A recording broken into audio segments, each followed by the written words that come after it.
I'm about to show you some charts that should be the centerpiece of any discussion on immigration. No congressional action should occur without consulting these charts. In 1970, we had 203 million people in this country. Those people will be represented below this chart. What this chart shows you, what this green shows you, is the growth in the U.S. population since 1970. In 1973, the American people moved to a below replacement level fertility. That means that we have on average fewer than 2.1 children per woman. At below replacement fertility, we will eventually stabilize our population along with all the rest of the advanced nations of the world. But we still had growth. This is the growth of births over deaths. And the reason is that the baby boomers, and I'm at the first of that bulge, we had to move through our childbearing years. So even though we had small families, there were so many of us that we kept growing. Demographers have shown us what will happen to the 1970 stock population throughout the next 50 years. And that is, they took the people who were here in 1970, subtracted the deaths of those people, added their descendants, and subtracted the deaths of their descendants. And they found that this is what will happen.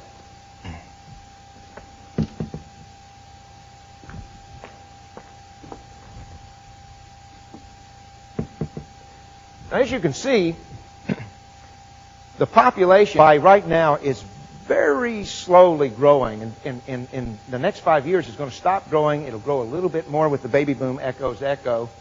And then it reaches a peak of 247 million in the year 2030. This is not a zero immigration level, however. This is replacement level immigration.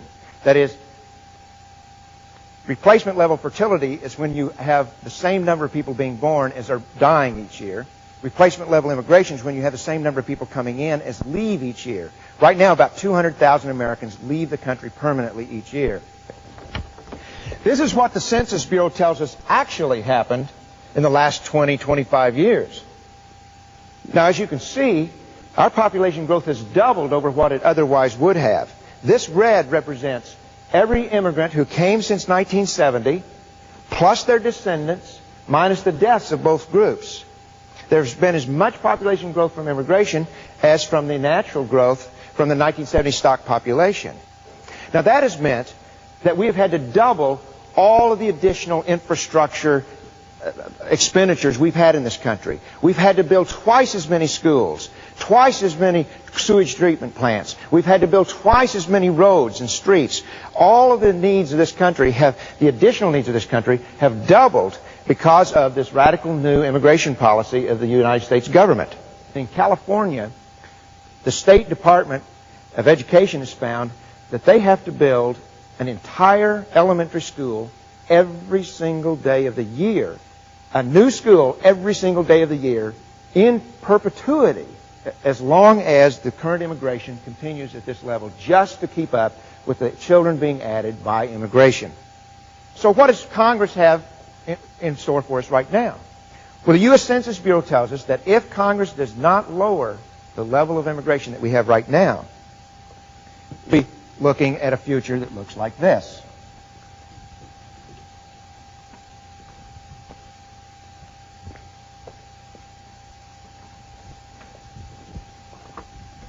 As you can see, the numbers go completely off the charts.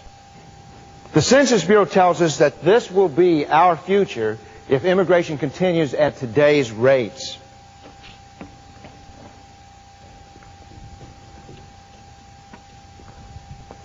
And this is what we're bequeathing to our children and our grandchildren by the middle of the next century.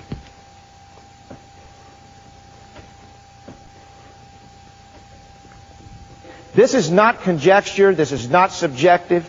This is not what might be. This is what will be if Congress refuses to lower immigration to something like a traditional level. There are some Americans who have very sincere feelings that we have to bring in immigrants in order to show our concern for the third world. Is immigration an effective tool?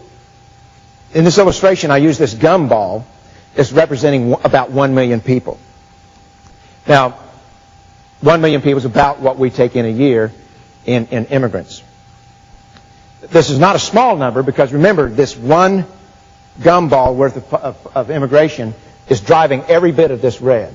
And each year, in our magnanimity, we try to rescue about this number from third world poverty. But how many people in the world are equally deserving of this kind of humanitarian concern on our part? Well, you got to have some kind of benchmark, and I use Mexico. 25% of the immigrants in the 1980s came from Mexico.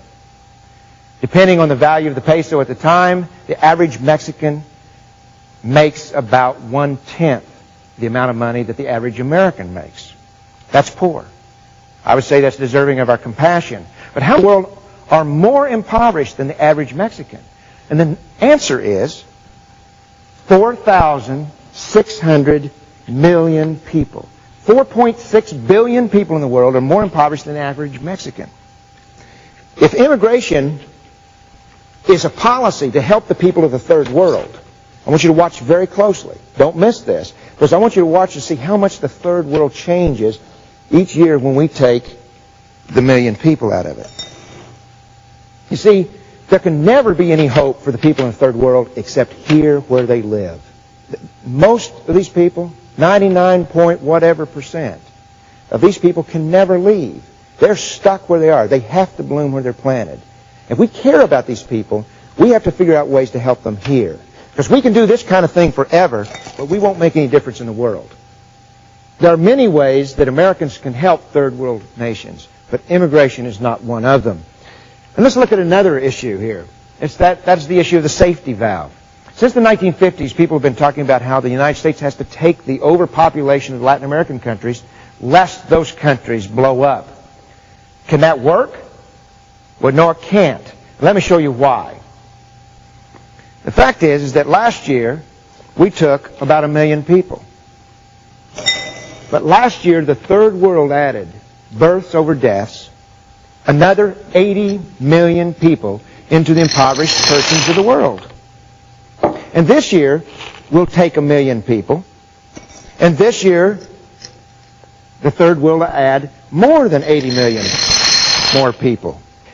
And next year, if the U.S. government insists on bringing this exorbitant, non-traditional level of immigration and brings another 1 million people, these people will still add another more than 80 million people into the impoverished numbers of the world. There's no way that we can ever get ahead of this. We cannot be a safety valve. We could take millions a year, totally destroy the social fabric of this country, totally destroy the environmental resources, ruin any possibility of the lower skilled people in this country having any kind of a decent standard of living. We still would not get ahead of this. If at this level of population, 40% of the lakes and streams in this country still are not fishable and swimmable, what are we going to do here, there, all the way up there?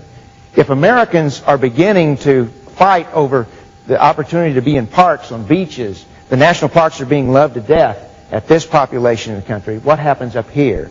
If we are not keeping up with the education of our urban school children at this level, if we cannot build schools fast enough now, if so many Americans are feeling that the congestion and the tearing of the social fabric is moving beyond acceptability at this level, what is our hope moving on up?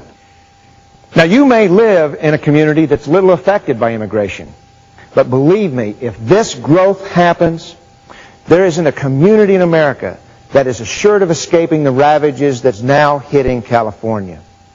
And we must make decisions now for our children's and our grandchildren's future. If we allow this to happen, that future will be foreclosed. Now, what can we do? It's very simple. Congress merely has to lower the number back to where it was in 1965. Thank you.